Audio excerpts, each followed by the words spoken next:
You've waited millennia for the brand new Lexus GX, and it's finally here.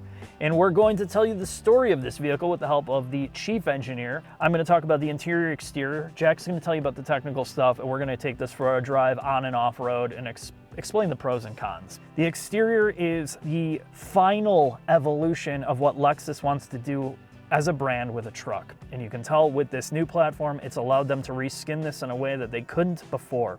And it's a blend of classic Toyota off-roaders like the FJ and modern Lexus design. When you look at the front, it's far more cohesive. It's not dominated by the kind of weird grille. It looks far more integrated into the car. The hood line is something you can see from the driver position, where the hood lines up with the wheels, the front wheels, so you know where they're at. The side looks very truckish. This is a more boxy looking vehicle overall without looking overly bulbous. And the back half of this is carrying over a lot of their modern design from other SUVs. The light bar that goes across the entire back section of it. And they've removed the barn door in the back in favor of the liftgate that we see on every other SUV. But don't worry, the glass opens in the back like the previous Toyota products. But the inside is where the money's at, because they wanted to make this feel like a digitally equipped hotel in the deep, dark forest. To me, that sounds like it was written by a serial killer, which would make sense why you can still open that glass in the back to get the longer bodies or 2x4s in. Now, I'm in the middle of the desert, which Jack's probably going to bury my body out here, so it's good that we have the off-road capability. But the inside is the full actualization of what Lexus is trying to do with their modern interiors. And there are a few pros to this vehicle compared to the RX, the TX, blah, blah, blah.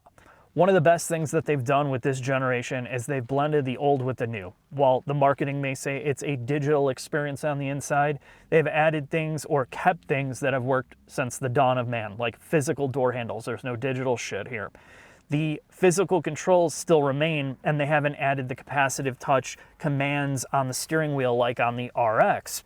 The shifter is still physical without completely compromising your storage space, and there is zero piano black plastic anywhere in here. They've opted for this textured black material that is more matte. It's not a fingerprint magnet, and everything is very, very easy to use. This carries over the Toyota connected interface here and hasn't been reskinned for Lexus all that much yet, but it just seems like they knew what they were doing here and finally figured out how to do a dash layout.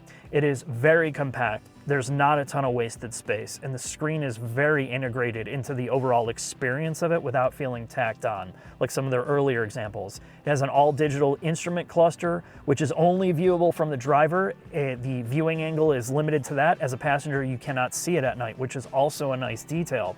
All your drive mode selections are all physical. Your high and 4 low is all easily accessible here. And it's a non-frustrating experience, which is one of the better parts of it. Material choice is a mix between the trim levels that you get. On the off-road version, you get more bolstering. On the luxury trims, it's more soft, and they give you a massage seat option, which they're going to tell you first time for a Lexus SUV. The back seats are traditional Lexus stuff. You can opt for a captain chair setup on the upper trim levels or a bench seat, which is great if you need more cargo capacity. This is a 3-row. And while the 3-row is mostly there for marketing, it is there if you need people back in the 3rd row is a pinch. Once you put the seats down, this is a very large vehicle. It is body on frame, but it doesn't have the weird seating configuration of some of the other older Lexus vehicles. So it feels very usable and smartly thought out. And I think that's going to be mirrored along the rest of this video. But we're going to get Jack in here. He's going to tell you a little bit more about the technical detail.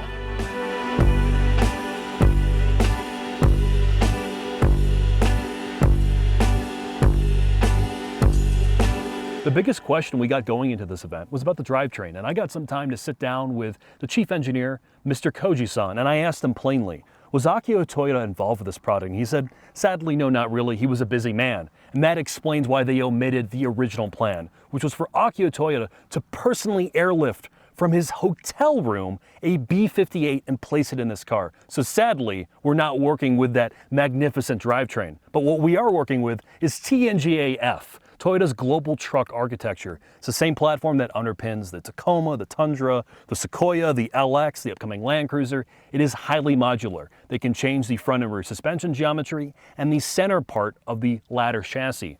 Compared to the outgoing GX, this platform is about 20% more rigid.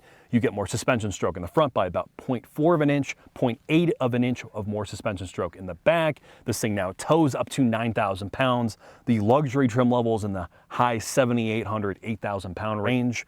The vehicle also gets a new setup for KDSS. KDSS used to be a purely hydraulic passive setup. It is now electronically controlled. High level, it now gets far more suspension articulation out of the arms themselves. Compared to the outgoing with KDSS equipped, this has about 3.5 inches more suspension articulation out of the arms. And without KDSS, it's running about 2 inches more articulation than the old system. But I will have the chief engineer explain all of the other mechanical benefits. 基本的にはサイドレールというメインの骨格は一緒なんですけども、 So the main side rails remain the same. ホイールベースの違いであったり、前後の長さの違いの部分をストレッチして変えていたり、クロスメンバーの配置を少し変えている。 So items such as the cross members, the wheelbase, the front and rear overhang, those are items that change. But the main architecture, the thought process behind the design of the frame itself remain the same. やっぱりすっきりと奥深い味っていうのがレクサスのドライビングシグネチャー、味磨きっていうところで。 So the number of spot welding, the overall body structural rigidity is what needs to be modified in order to achieve the Lexus driving signature, which is really characterized with a very highly responsive, crisp, dynamic performance, capable of handling high loads under any condition. So the LX obviously represents our flagship SUV, and it has its own specific role. The GX was designed and developed to really stir that exciting, adventurous spirit with a slightly lighter, more maneuverable kind of form. So we developed the vehicle with that in mind. So first on a grade such as the Overtrail, we've added a system called the EKDSS, which when you're going over a really rough terrain, like also extreme moguls, we allow the stabilizer bar to disconnect, allowing for more stroke. And so what that allows us to do is when we disconnect stabilizer, it allows us to design the stabilizer with a thicker diameter as well. So that also increases rigidity. And what that allows to do is when we go convert back to on-road, it allows us to create a very agile system and higher body rigidity for better on-road performance as well. So first off, compared to the outgoing model, our new model with just the conventional suspension has a higher range of stroke than the outgoing model. And then on top of that, we've added the EKDSS, which adds even more total articulation to the wheels. And so the outgoing model uses the hydraulic KDSS, as you mentioned, but switching to a electronic KDSS allows us first, the hydraulic one was actually connected between the front and the rear, but an electronic one allows us to disconnect it and independently control the front and the rear. One of the challenges with a mechanically connected hydraulic KDSS system was that because it's connected, when something affected one of the rear tires, for example, it would inadvertently affect the front opposing tire. But by separating the two, it allows us to cure that. それによって車の挙動がすごく非常に穏やかになっている。 And allows us to have even better, smoother vehicle movement and stability posture. This vehicle has been mostly designed and developed in Japan, rigorously tested on our test courses, and because it is a Lexus, there's extensive testing at Shimoyama as well. So that would be our process for that. So it's hard to say, just in one sentence of how that is. But one thing you could say is that the Land Cruiser 250 team was also concurrently on the same time frame co-developing their vehicle too. So there was a benefit in that. Now, when it comes to suspension tuning, there are some changes. The Premium Plus or the lower trim levels do not get AVS. AVS is Toyota's adaptive damper layout. However, in the top luxury trim and the off-road trim levels, you get AVS. What AVS allows this vehicle to do is go stiffer and softer, and it allows it a little bit more capability or body control off-road. When it comes to mechanical suspension changes between the luxury trim AVS and the off-road trim, all it is a different damper profile, largely due to the increased weight from all the body protection that the off-road package gets and the wider track from the more aggressive 33-inch off-road tires. Now, very quickly, the other changes you get for the off-road package is a different front fascia, a little bit more repairability in mind. You get bigger skid plates, you get the off-road tires, and you get a locking rear differential, which is electronically controlled. Now, when it comes to the drivetrain setup, sadly, as I mentioned earlier, this does not get God's engine, the B58. This gets Toyota's ubiquitous 3.4-liter twin-turbo V6. However, for the GX, for increased response, they've decreased the twin-turbo sizes, so this thing can spool up a little faster, so you have more torque readily available in the low RPM range. It's more power than this vehicle used to make. It gets better fuel economy, and it has a 10-speed automatic gearbox, which is the same gearbox you find in basically every single Lexus and Toyota product that is modern. Now, the four-wheel drive setup is full-time four-wheel drive all the time. Now, with all that said, I think it's time for us to go take this for a quick drive.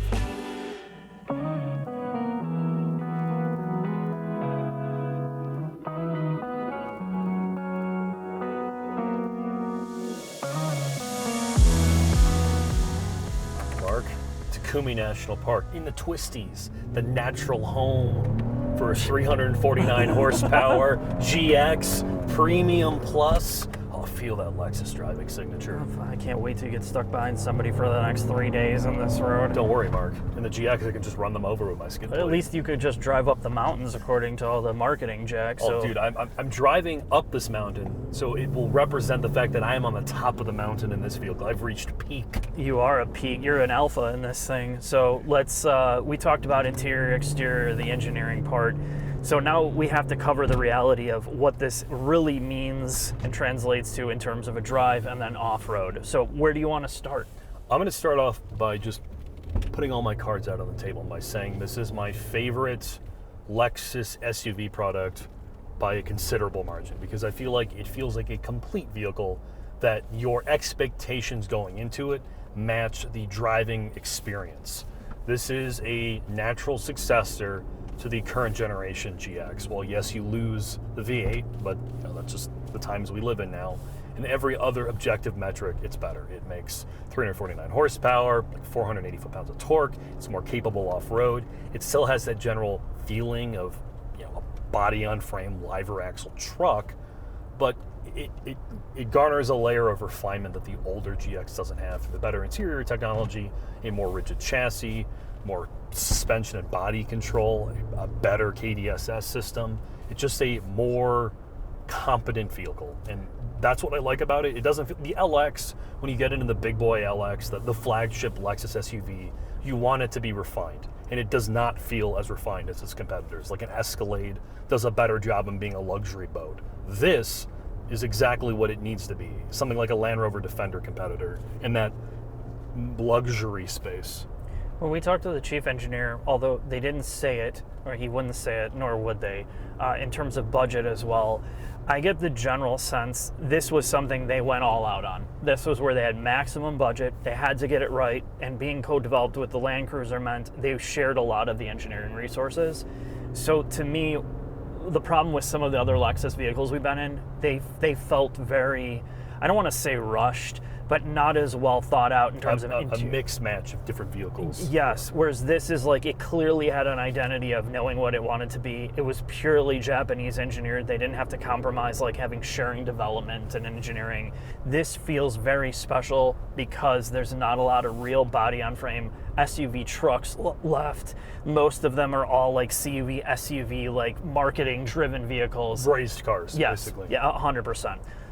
That's also, to be fair, that's also sort of the con of this vehicle, right? If you're like a true only on-road person, and you also care about towing, things like the American SUVs, particularly with like the GM vehicles, because they're not liver axle in the back, they ride better. Yes. A body on frame liver axle vehicle feels like that. All the smaller imperfections, even with AVS, which the Premium Plus we're in does not have, makes its way into the cabin. The steering's slow. The brakes don't have the immediacy of some of those other vehicles. Because it has the compromise, from an engineering perspective, of also having to be very capable off-road. And towing. Yes. Yeah, right. So all of those engineering decisions do sacrifice some of the on-road drivability and feel and maneuverability, but it's not bad. This isn't like an ancient Suburban or something where it's this big wallowy mess. Yeah. It's just new SUVs have gotten so good with the electromechanical systems that a lot of the other unibody vehicles feel far more maneuverable and faster acting than this. Yeah, and if you're looking,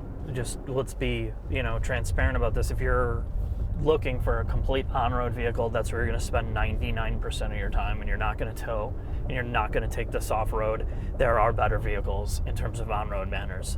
Like you said, the inputs are slow. A lot of the stuff is dulled down. It is body on frame, and you can't get away from that. The unibodies, this cannot compete with that. Like your Range Rovers, your X5s, X7s of the world, they're going to obliterate this in terms of that overall driving character. However, those vehicles cannot pull 9,000 pounds. They can't do the off-road things that this can do as a truck. And they don't have the character that this has. And when I say character, I'm not making an excuse for it riding more rough. I'm just saying the overall truckishness that a lot of the SUVs and CUVs no longer have, that this does have, and it exudes it in its character behind the wheel and off-road. So we did take this off-road. Yes. Granted, it was flooded out. It had rained like an inch the day before, so everything was just wasted. So we had to do different types of Nerf off-road. A Nerf off-road. Yeah. And to be fair, most vehicles could have done what we did. But what really stood out in talking to the pro that had been working in off-road courses and doing off-road his entire life, this is straight up easy mode. And you could be anybody. A 12-year-old could drive this off-road. It's that easy. Yeah, with MTS or Train Select, their EKDSS system, which you don't have to actuate anything, you just put in 4 low and it does it. Right. It's just so unbelievably capable for the first owner, and the first owner is not going to be the one who's going to go out and obliterate this car on the off-road. That I can't imagine where this thing's going to be once people put huge tires on it and lift it further. I think other than the V6, anyone coming from the old truck will much prefer this one, and the only reason you prefer the V8 is the known quantity of the reliability, which, to be fair, could entirely be overblown long term, how this V6 is, and they miss the V6 sound, V8 sound, which is, oh well, sadly that's where we're at now.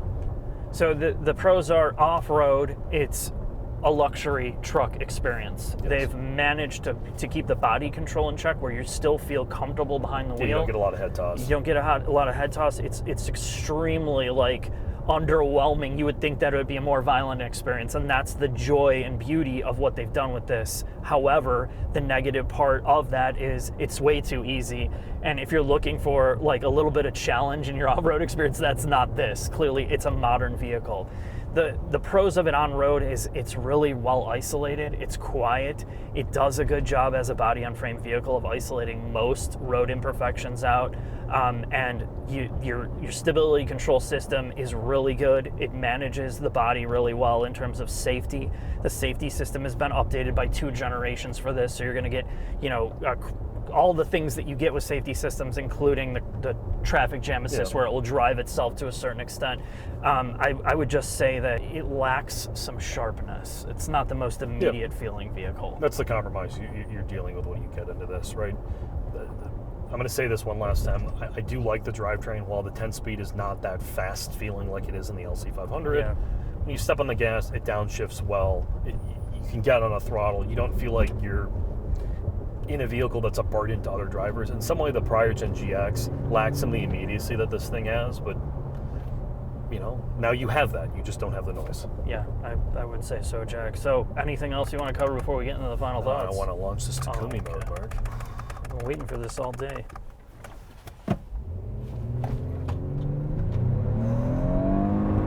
Oh man, this big limiter, yeah!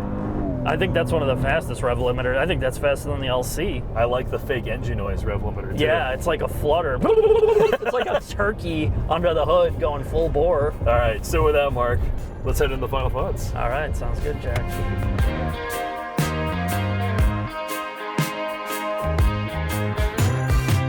Final thoughts on the all-new Lexus GX. This, as you can clearly tell, is a product Mark and I both really like based upon our drive commentary. And it is honestly one of the strongest new Lexus vehicle offerings in a very long time. It is a worthy successor to the prior generation GX that was beloved by pretty much everyone who owned it. While yes, you lose the V8 and some of that noise, in its place is objectively a much better product. It looks great. The drivetrain is more efficient than it used to be and produces far more power. The gearbox is better, it has better on-road manners, it's quieter, and it's more capable off-road, not to mention the fact that it can tow up to 9,000 pounds. It is a complete vehicle that also does not entirely break the bank. Yes, the top trim maxes out at a little bit over $80,000, but its more regular trims like the Premium Plus we drove in the drive segment is not ridiculous. Now its cons are it's still a body-on-frame SUV, so its core driving dynamics are not as good as, say, a BMW X5 or X7 or, say, a Range Rover unibody product. But if you prioritize off-road capability, towing, and long-term Lexus reliability, this feels like a very capable truck that, honestly, I feel like you're probably going to be really happy owning. So with that, thanks for watching, and of course, thanks to our Lexus reps and the chief engineer for spending so much time with us.